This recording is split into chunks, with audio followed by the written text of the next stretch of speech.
Welcome to Nasdaq Trade Talks. I'm Jill Malandrino, global markets reporter at Nasdaq, with daily insight on the Nasdaq-100 index, or the NDX, which is made up of 100 of the largest domestic and international non-financial innovative companies listed on the Nasdaq stock market.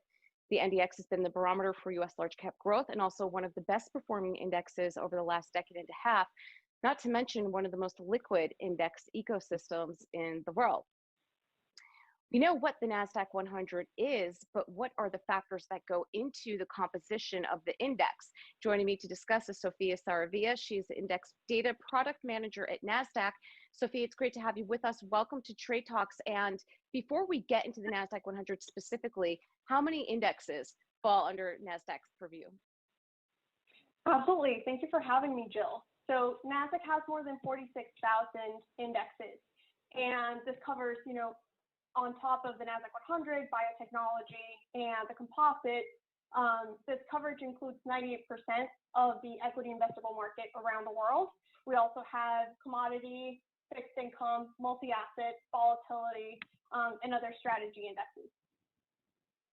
Are all the indexes constructed the same? No, each index varies depending on the methodology. So an index methodology is simply a public document that says what the process is of really coming up with the final constituents that are underlying the index and what the weightings are. So it's really a unique, process for each index. How is the Nasdaq-100 built? What decides if a company makes it into the index or not, or how much weighting it gets?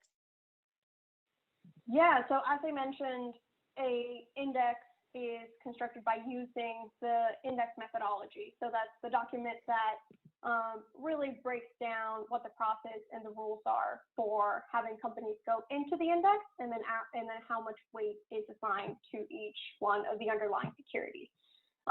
So in my screen, you'll be able to see the Nasdaq-100 methodology. It's a public document that you can find in our index website, and you can see all the different eligibility criteria. So the first one is that the security needs to be listed on the Nasdaq Stock Exchange. It cannot be a financial company because that's not eligible for the Nasdaq-100.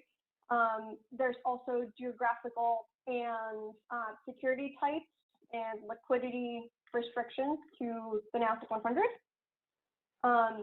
Additionally, so all of these rules are applied on December. So towards the end of the year, there's a model that essentially applies all the rules in the methodology to come up with all the eligible companies.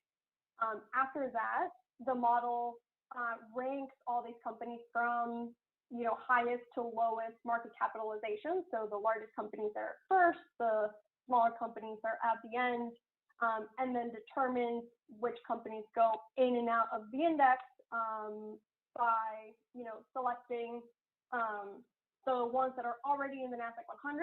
It takes the top 75, and then it has some intricate rule depending on whether there's an opening or not. A company might go in or not into the Nasdaq-100, depending if the 100 spots are filled or not. And then in terms of the weighting, the Nasdaq-100 is a modified market capitalization index, meaning generally the larger the security, the more weight it gets, but it also contains a rule to essentially have a buffer for all the bigger companies. So we want to prevent investors or people that are tracking it from having too much exposure to a single name or to the largest name. So, Sofia, why are we seeing so much growth in indexing? I mean, to hear that 46,000 number of Nasdaq indexes, that's a huge number. Yeah, I think, first of all, is because of the performance that these strategies have seen.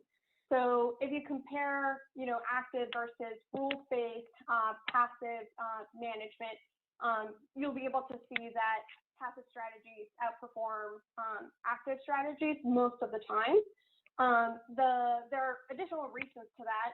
One being index funds are very tax efficient. And then they're also very transparent. So you don't need to wait until, the end of the month or the quarter to see what you're actually holding.